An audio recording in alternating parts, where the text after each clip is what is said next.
Hey, Amplify You family, Michelle Abraham here today. I'm super excited. I've got with you another amazing, wicked cool guest.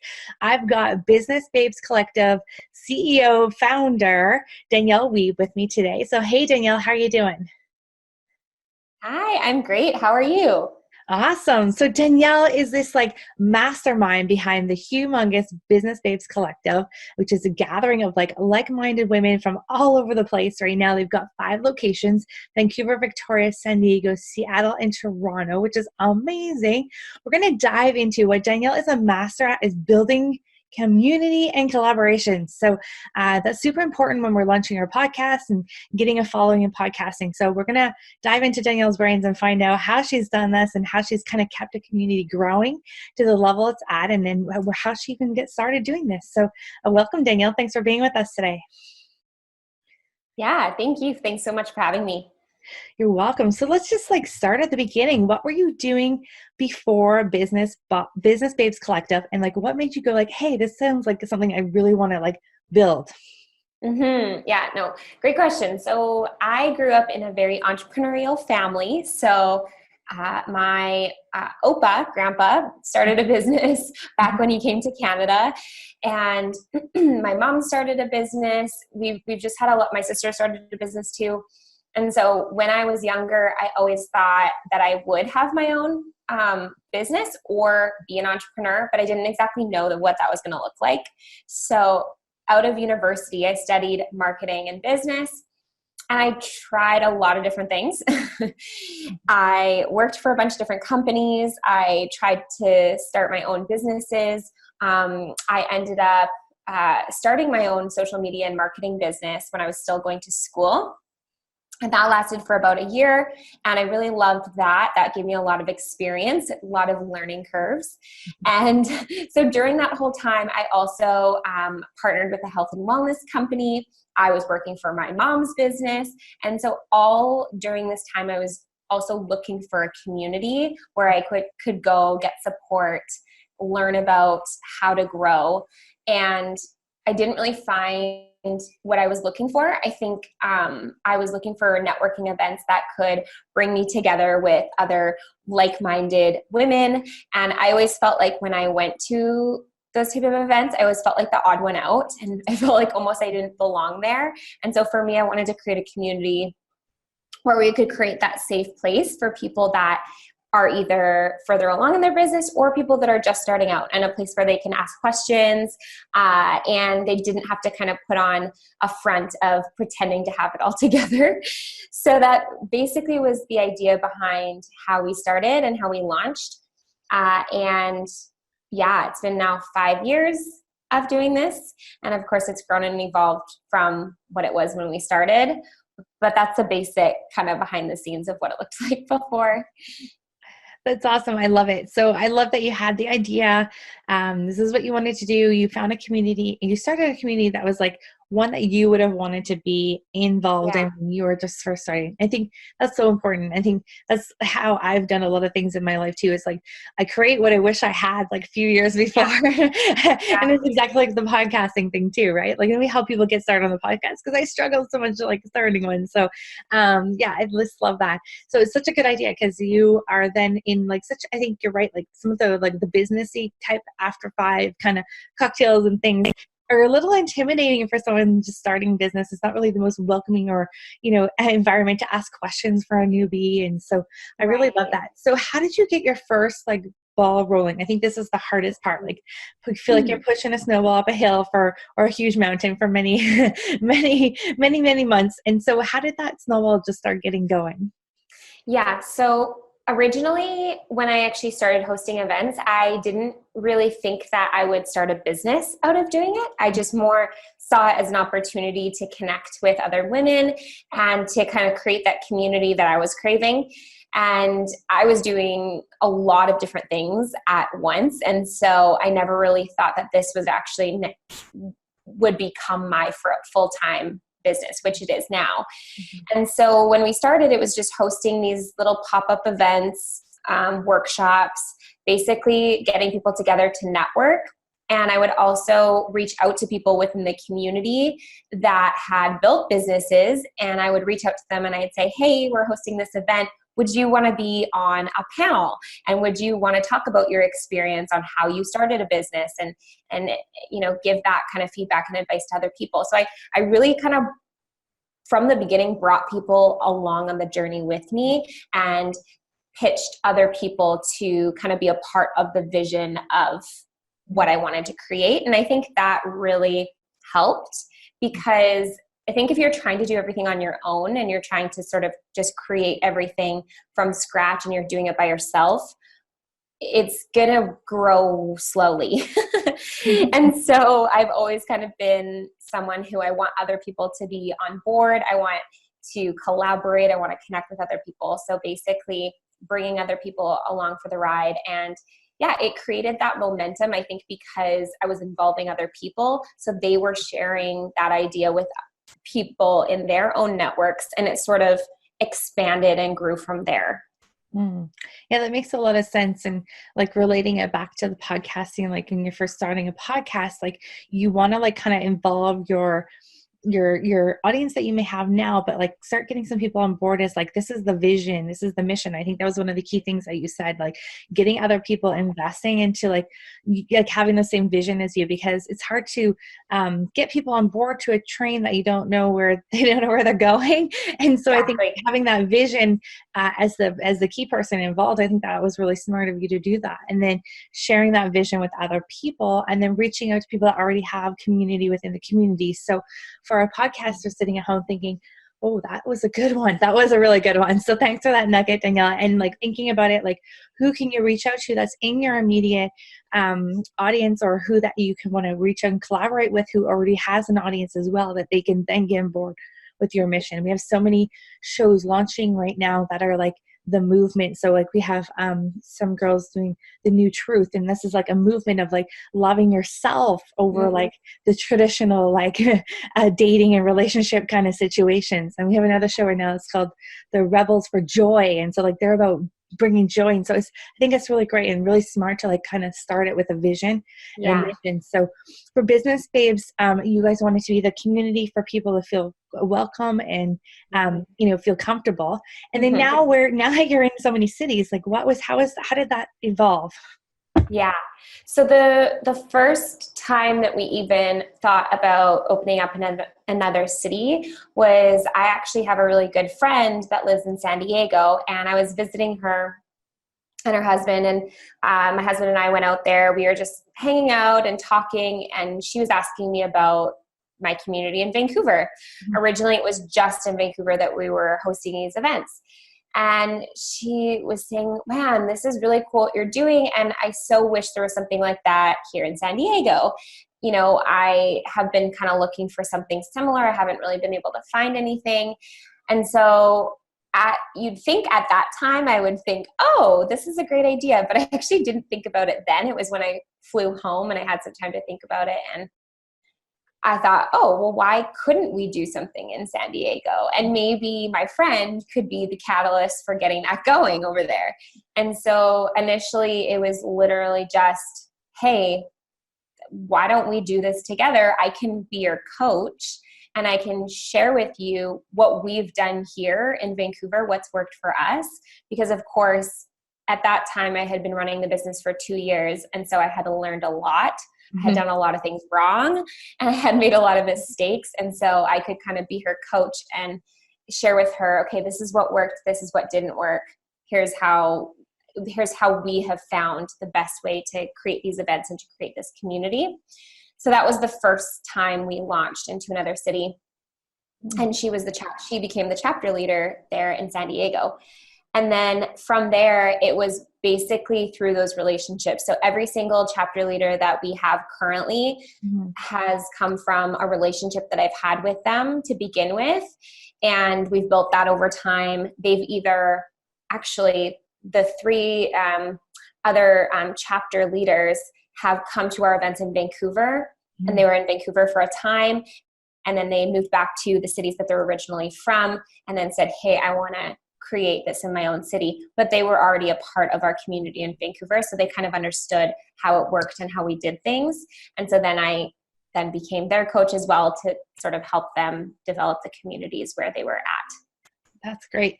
And so I love the idea of enlisting someone else that kind of is believing in your mission too, to then help run another event. So do you give them like a template and everything how to run it, or do they kind of get to have that creativity themselves?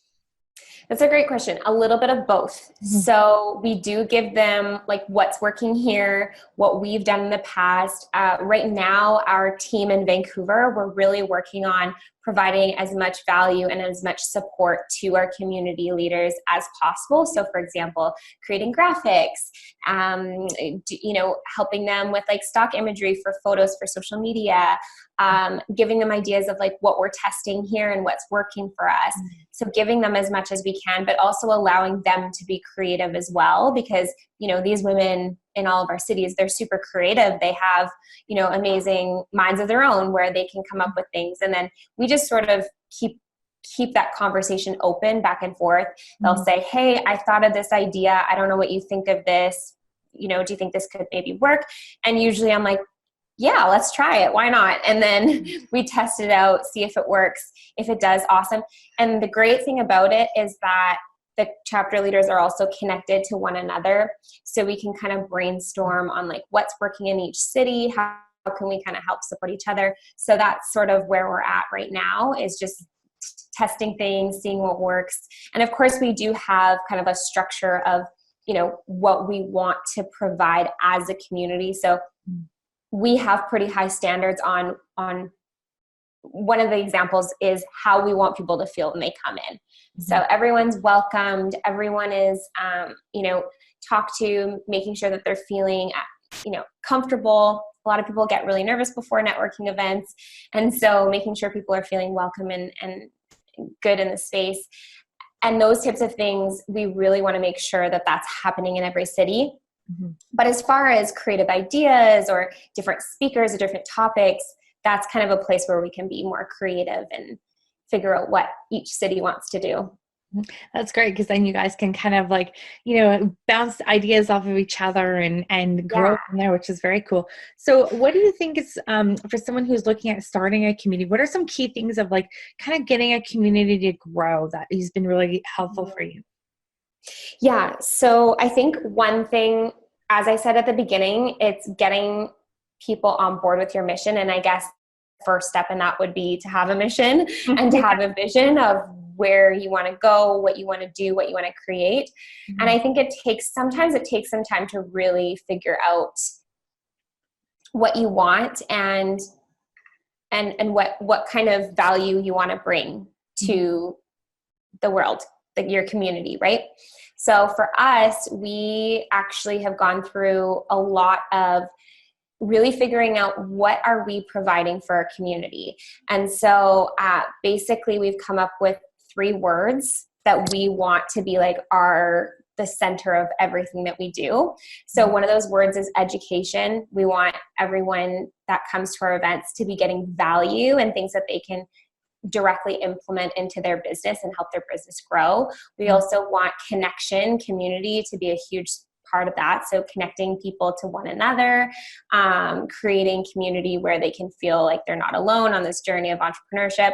And then also impact. So what we mean by that is we as a community want to impact each and every one of the people a part of our community so that they can go out and then impact their own communities and their own businesses to grow that way. So that's sort of like our 3 words. So maybe thinking about what are your 3 words maybe, or 5 words or whatever, you can choose what you want, but like, what's your mission? How are you helping people? And then getting other people on board with that mission. Another thing too, we have used social media in a huge way to build that community. And I think a lot of people think about social media as like you're posting and you're sharing, which is of course part of it, but we really think of it as it's a place where we can engage with other people and engage with our community. So we are always on there commenting on people's photos, keeping up to date with our community and supporting them. And then they are like, wow, like this community really supports me and my business, and they get more on board. And then they're also talking about us to their own, spheres of influence, if that makes sense. So, they're telling their friends how many times, like, we've had people where they're either a part of one of our groups or mastermind groups or our events, they've come to one, and then the next time they come and they bring a friend. And so that's really how we've grown pretty organically, is people talking about us. Mm-hmm. We don't do a ton of paid advertising. We've experimented a little bit, but mostly it's like grown through word of mouth, and word of mouth can be now both in person, yeah, through podcasting, right? Through social media. There's so many different forms of word of mouth nowadays. And so that's really how we've been able to grow quite significantly over the past few years. That's great. And I think that engagement part is really big. So between events, you guys are, all your members are in a Facebook group. Is that where you guys? Yeah, so we have a Facebook group, but we've also created mastermind groups, mm-hmm. which are like kind of more intimate communities where we connect over Zoom, and we do kind of masterminding and brainstorming in groups as well. So that's all done online. And then of course we have our Instagram page, we have our Facebook group. We're just starting a podcast, so we're kind of adding to the resources that we have. But yeah, basically, I would say our hub is probably Instagram. Yeah, to be honest. I was saying, like, where do most people like communicate? Yeah, is that Instagram for your? Instagram, probably. Yeah. Yeah. And how are people communicating with you guys? Is that through like tagging you on things, writing comments under the posts that you guys are making, or are they direct messaging you guys? Yeah, it's all of the above. So we do a lot of, people will message us from our accounts, and we try to be really active in there. Of course, as we grow, it's getting harder to manage, but we really try to make sure that we're responding to people. Mm-hmm. Even when we do things like giveaways. When we do a giveaway, we won't just message the person that wins, say it's 2 free tickets to an event. We'll message them and we'll give them the 2 free tickets, but we'll also message all the people that entered. Mm-hmm. And we'll say, hey, hey, Susan, or hey, Sally, thank you so much for entering our giveaway. We really appreciate you. And we'd love to actually offer you, $10 off if you want to join us for our next event. Mm-hmm. So we're really trying to like engage our community and be personable with them, use their names if we can find their names on their Instagram, and just try to allow them to see that like we want to get to know them. Mm-hmm. We're not just here to promote what we have going on, but we want to help them and we want to be a support for them. Right. I think that's really huge too. Like, so treating your audience is not like just like a mass, but like an individual. Mm-hmm. I think that's huge. What you just said. Really like naming them, having their name, talking to them, using their name, like all that stuff just like sets you apart from a lot of the other companies that are out there, like doing social media marketing as an impersonal kind of way. I've gotten a bunch of ideas as you were saying that for our social media too, because it's hard to keep up the engagement, especially I find on Instagram is not my favorite like platform, but it's like where like a lot of things are happening. And so yeah, it's like, it's a lot easier in a Facebook group to communicate with people. Yeah. So I think it's just, it's being creative, and it's also evolving with the platform too, because as we all know, like these platforms are evolving almost every day, and it's hard to keep up for sure. But I think it's just being open to, okay, nowadays, people, even with the way that people are interacting with posts, people are able to people are able to comment, people are also able to send or post in their stories your post, and people are able to save your post. So there's like so many options of what people can do. So some people are saying, oh, well, my likes are really down. It's like, okay, but are people saving your posts? Are people sending your posts? Like there's a lot of other ways that they can engage with you. And so it's just kind of being open to that and figuring out like, what does your community want? What does your community need? And then trying to give them that. What we've realized with our community is that they really want the educational piece of it. They're like so hungry for education. So we're trying to create some like graphics and different things that we can share on our platforms that are actually educating them on, how to network. Like, what are the top 10 tips for how to network? And they can save that. They can have that so that the next time they're nervous to go to a networking event, they can go over that list and they can be like, okay, I can do it. So that's kind of what we're trying to provide for our community, is that education piece too. Yeah, and I thought it was interesting that you said too that most of your clients come from like, yeah, not necessarily finding you online, but like by like that personal referral. And I always laugh because the same thing happens in our business too. It's like 99% of our business is, although highly digital, our business, we do everything online, but 99% of our business comes from someone introducing us to the next person who we're going to work with. And I love that, like that you're able to do that in your group too, because that's so, I think that's the way that like actually business is going, that, it's not just like a Facebook ad to an opt-in and you never talk to anyone until you get to their high level coaching. Like, that's not the way I want to do business. I want to get to know like everyone at like every level. And so I think that's really important too. And I think that's, which I think it shows a lot from a business. So that most people come in through someone else introducing them into the community too. Are you guys seeing any other kind of ways of outreach and getting new members or getting your new people into your community? Yeah, I mean, we're really trying to utilize our email list a lot more. I think getting people engaged on our email, because as we know, as we just talked about, like social media changes every day. The great thing about emails is that they still come into your inbox, right? So there's no like algorithm there really. And so yes, people are maybe signed up to more emails than they were in the past, but at the same time, if your subject lines are engaging, if you're providing good content within the emails, then you can really engage your audience really well. And so we're trying to test that out, sharing value and also sharing stories as well. And then of course we're promoting what we have going on, like when we have enrollment to our mastermind groups, we're sending an email about that. And obviously when we have events, we're updating people, but we're also trying to include that value so that even if people are opening up the email, they're never buying a product from us or signing up to one of our programs, are still getting value out of it. So we're really working to try to come up with more content that we can share that our community really wants and needs.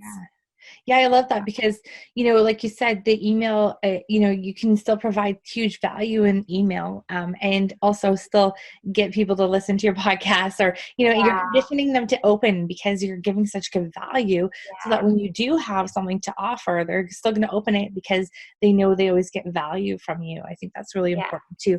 And that's a good one to keep in mind for everyone who has a podcast too, or looking at podcasting when you're promoting your show every week.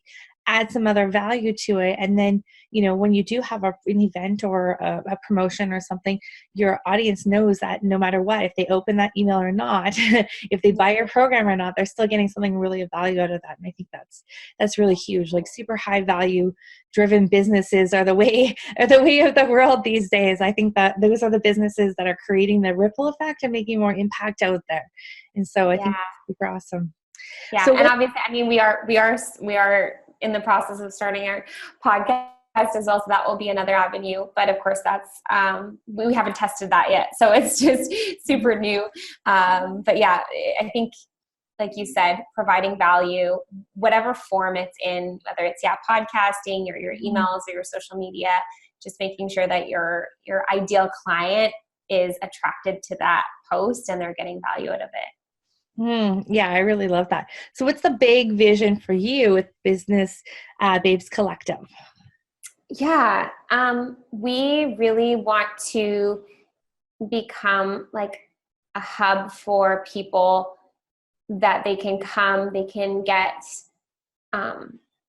educated on how to, not only how to start a business, but how to scale a business. I think that's where my heart lies right now, is helping people scale. We have a lot of people a part of our community who have started businesses and they're at that sort of breaking point where they know that there's so much potential, but they feel like they're like stuck a little bit, right? And so for us, providing things like our mastermind groups and different educational resources that we're wanting to provide, both at our events, but also for our online programs and resources. So helping people to kind of get past those roadblocks so that they can actually grow and scale their business. Because I think a lot of times people kind of come to this point and they're not sure how to now.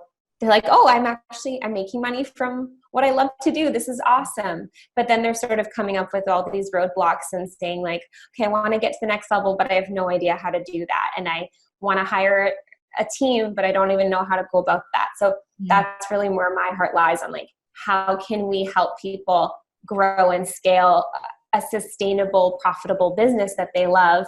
And, if they want to scale it to the next level, we give them the resources to do that. Yeah, that's awesome. And we know what those roadblocks are. Like usually it's the owner in the way. Right. I know that's something we're working on. It's a lot of mindset too. Yeah. Like we build this great business around because we're so good at doing it right. Now it's like, how do you get that duplicating and hiring up someone who is even smarter than you? Someone who's even better than you doing it. Yeah, it's so awesome. I love that. I think that's really neat. You see so many people get to a certain level and then they just kind of, okay, this is it. I'm here, awesome. But then I get stuck in that right spot there. I think that's really amazing. So for people who are not, and I think sometimes go ahead. You go ahead. No, I was going to say sometimes people also at that point end up losing the passion for what they do, because a lot of times when you're first starting up, you're going through a lot of growth and it's exciting and it's, and then they get to that point and then they're like, oh, I don't know how to grow past this point. And it's almost like they lose steam and they lose passion for what they're doing. So it's like, I want to reignite that passion and that excitement and give them sort of the hope that they can actually grow. And they don't have to necessarily grow the size of their team or grow their revenue, but just create systems where they can feel more, whether it's maybe they want more time. They don't necessarily want to grow the revenue side of it, but they want more time. So helping them to kind of get excited about their business again. Yeah, that's awesome. Because we know what happens when you start off your own business. And I did this when I was in the fitness industry, so excited about training people, but then didn't realize that training everyone, and then I have to do the marketing and the bookkeeping and the websites and all the other stuff, right? That's a lot of extra stuff. So and it's you go in there for a passion. I think you start to lose a little bit of that passion when you have to realize all these other things you're supposed to be doing as well as the owner. Yeah, instead of just the thing that you wanted to do. Yeah. Yeah. I think that's such a funny point in business. So it's hard to get over that little hurdle there. So that's great. Yeah. So for people who are not in any of the cities that you guys have the collective in at the moment, are there any online things that people can join, and how do we find out more about what you're doing and where the events are? Yeah, so people can go to our website. It's just www.businessbabescollective.com. People can also check out our Instagram. It's Business Babes Co. And pretty much other than just our events, we also have online workshops that we run. And then also we have our Action Takers Club program, which is basically a 4-week business program. And it's kind of like an online,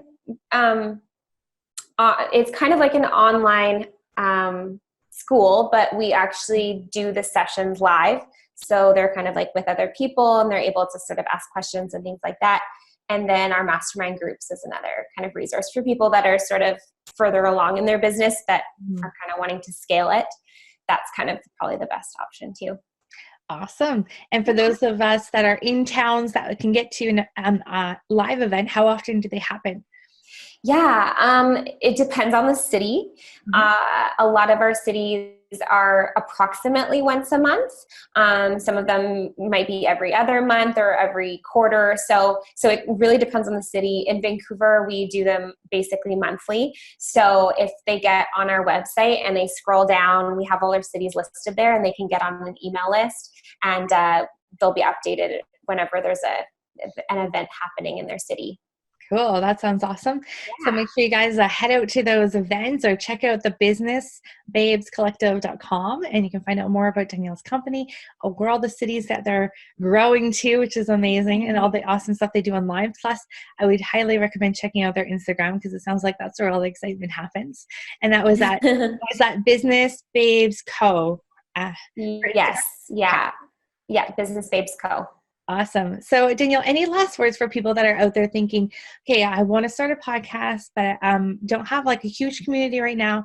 How do I kind of Mm. get that big community following going out there and sustaining it?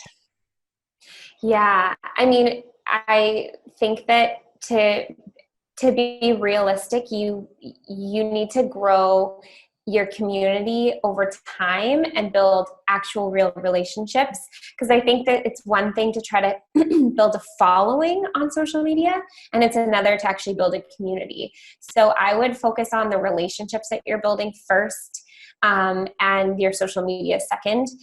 The other thing that I'll say is that it does take, for example, for what we're doing, it's not just me helping manage all of the social platforms that we're doing. We have one person who's helping us run our Pinterest and our blog. We have another person who's doing graphics and creating that, visual side of our business. We have someone else who's helping with like the event side. So it's taking a big team. Plus we have our different chapter leaders all over. So just know that you don't have to do it all yourself. Mm-hmm. So grow your relationships, grow your community, build relationships with maybe other people that are podcasting, and build those strong relationships. Maybe do like a podcast swap where they'll interview you, you'll interview them, and just sort of grow those partnerships and relationships organically. The other thing that I'll say is that try to for sure make sure that any kind of partnership and relationship that you're building, you're really making sure the other person is getting a lot of value out of it too. Mm-hmm. So not just being all about yourself and all about your own business growth, but really how can I serve, this other person, and how can I bring them value, or how can I bring their audience value? And I think that's the best way to build those relationships, because that's where you're going to build that trust with people as well. But yeah, as far as sustaining it, that question, hire people to help. Even if it's part-time, you can hire people part-time or contract that out to another company that maybe does, like for the social media piece, there's a lot of social media marketing companies that could potentially help you manage that, because it's a lot to do it all by yourself. If anyone has tried to just do it all themselves and be consistent and continue to grow, it's hard. So get other people on board.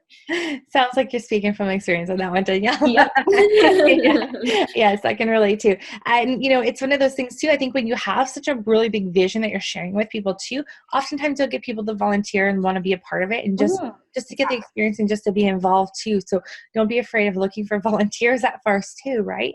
Yeah. And especially when you can provide some value for them as well, and making sure they're getting it out of there, showcasing their business, or things like that. I've seen that being really successful in businesses too, communities. Just that collaborative mindset, I think, is where we're going to all win in the end. And I love what you said.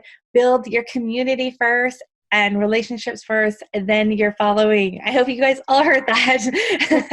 We have some other people that are obsessed with the numbers and the rankings and everything like that. And it's like, at the end of the day, if you've got 100 downloads on your podcast and 100 people, you were standing in a room full of 100 people, you'd be so excited. So keep that in mind, because they're numbers on social media. But I love that. Build the relationships and build that, and then the following will come. So thank you, Danielle, for spending the afternoon with us. It was lovely chatting with you and getting to know. Make sure you guys go definitely check out businessbabescollective.com, and you can find out where all the different cities are. Again, it's like Victoria, San Diego, Toronto, Vancouver, and Seattle. So go check it out, and stay in touch with Danielle and see what she's up to next. Thanks, Danielle. Thank you so much. Really appreciate it.